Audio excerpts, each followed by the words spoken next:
The Epidemic Disease Ordinance 2020 was promulgated on April 22, 2020.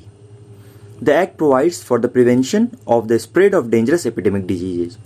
The ordinance amends the Act to include protections for healthcare personnel combating epidemic disease and expands the power of central government to prevent the spread of such diseases.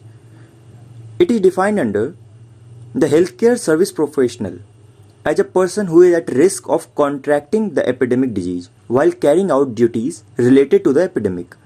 They include public and clinical health providers such as doctors and nurses, any person empowered under the Act to take measures to prevent the outbreak of the disease, and third is other persons designated as such by the state government.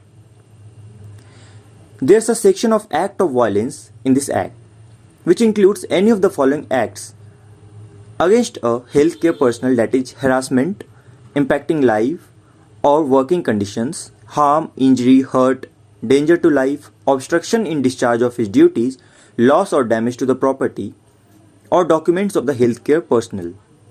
Property is defined to include clinical establishment, quarantine facility, mobile medical unit, other property in which healthcare service personnel has direct interest in relation to the epidemic. What are the powers given to the central government? The Act specifies that central government may regulate the inspection of any ship or vessel leaving or arriving at any port, the detention of any person intending to travel from the port during an outbreak.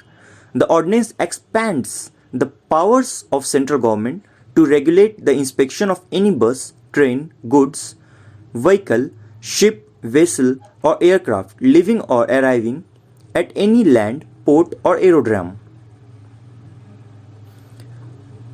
Protection for healthcare personnel and damage to property is also given adequate space in this bill. The ordinance specifies that no person can commit or abet the commission of an act of violence against a healthcare service personnel, abet or cause disease or loss to any property during an epidemic.